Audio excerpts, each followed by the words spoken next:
जैसा कि आपको स्क्रीन पर इस समय जो प्रश्न दिखाई दे रहे हैं वो हाई स्कूल में आने वाले समाज से संबंधित प्रश्न हैं। जैसा कि 10th क्लास के सिलेबस में आपके 4 प्रकार के समासों का उल्लेख किया गया है।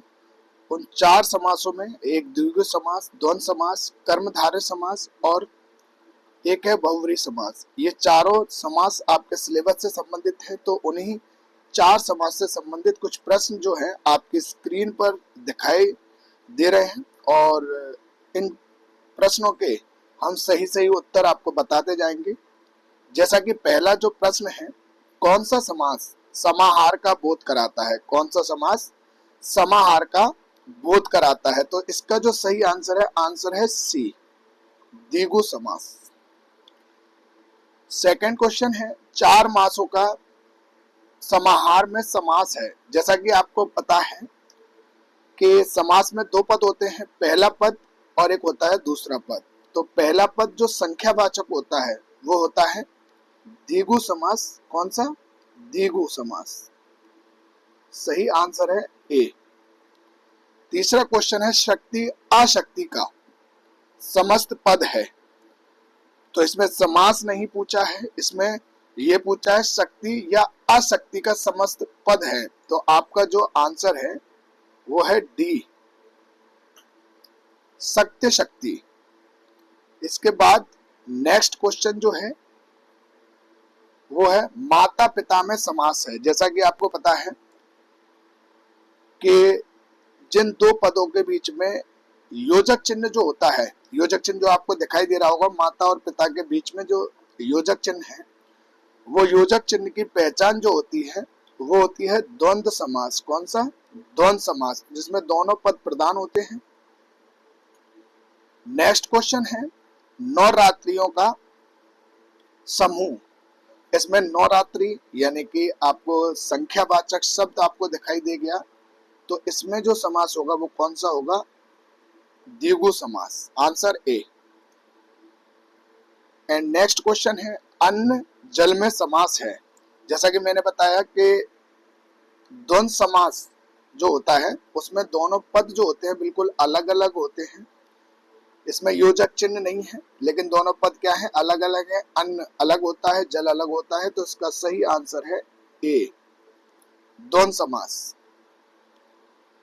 नेक्स्ट क्वेश्चन है, भीमार्जुन में समास है। अच्छा, इसको आप ठीक से पढ़ोगे। भीमा अर्जुन, इसमें 2 नाम आपको दिखाई दे रहे हैं, एक भीम और एक अर्जुन।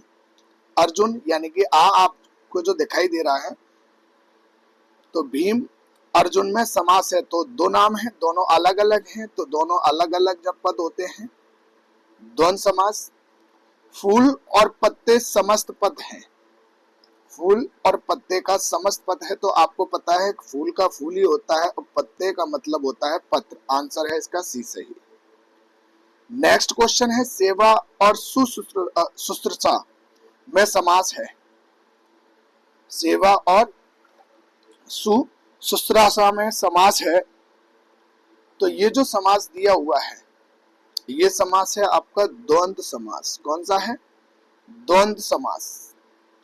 10 या 15 में समास है। तो आपको दिखाई दे गया 10 या 15, तो 10 और 15 संख्यावाचक है, इसलिए आंसर कौन सा होगा? द्विगु समास। ऊपर या नीचे में प्रयुक्त समास है। तो ऊपर या नीचे, तो ऊपर और नीचे क्या हो गया आपका? बताइए, ऊपर या नीचे में कौन सा समास हो गया? इसका सही आंसर है डी, द्वंद्व समास, क्योंकि दोनों अलग अलग कंडीशनों के बारे में बता रहा है। नेक्स्ट क्वेश्चन है, द्विगु समास का उदाहरण है। तो द्विगु समास में मैंने बताया कि इसमें क्या आता है, पहला पद जो होता है वो संख्यावाचक होता है। तो इसमें आपको दिखाई दे रहा होगा दशानन। जैसा कि आपको पता है कि दशानन, दशा का मतलब 10 और नन का मतलब होता है सिर, 10 सिरों वाला यानी कि रावण। तो आपने पढ़ा होगा कि बहुव्रीहि समास एक ऐसा समास होता है जिसका पहला पद और दूसरा पद किसी तीसरे पद के बारे में बताता है। तो दशानन, 10 नन यानी कि 10 सिर वाला यहाँ रावण का जिक्र हो रहा है तो यहाँ किसी तीसरे के बारे में बताया जा रहा है, तो इसका मतलब ये आंसर नहीं है। इसका सही आंसर जो होगा वो है दोपहर, दोपहरों का समय, दोपहरों का समय। नेक्स्ट क्वेश्चन है आपका, चतुर्भुज का कौन सा समास विग्रह द्विगु समास का उदाहरण है? तो इसमें उदाहरण पूछा है, समास नहीं पूछा है। तो चार भुजाओं का समाहार बी इसका सही आंसर है। चार भुजाओं का क्या? समाहार।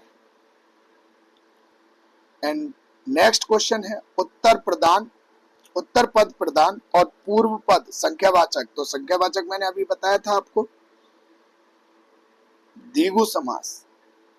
नेक्स्ट क्वेश्चन है, तीन है नेत्र जिसके, अर्थात शिव। अब मैंने बताया कि यहाँ पर तीन नेत्र हैं जिसके, जिसको त्रिनेत्र के नाम से भी जाना जाता है। या शिव जी की बात हो रही है तो जहां तीसरे पद के बारे में कोई बात होती है तो वहां होता है आंसर ए, बहुव्रीहि समास। एंड लास्ट क्वेश्चन है, चतुर्भुज, चार भुजाओं का समाहार। यहाँ पर चतुर्भुज में समास है, तो यहाँ पर चतुर्भुज में कौन सा समास है? क्योंकि यहाँ पर चतुर्भुज यानी कि संख्यावाचक है, तो वो है आपका आंसर डी, द्विगु समास। तो अगर आपको ये क्वेश्चन सही लगे हों तो प्लीज इस चैनल को आप ज्यादा से ज्यादा सब्सक्राइब करवाएं। मेरी यही कोशिश रहेगी कि आपको ज्यादा से ज्यादा ऑब्जेक्टिव वीडियो के माध्यम से क्वेश्चनों को याद कराया जाए।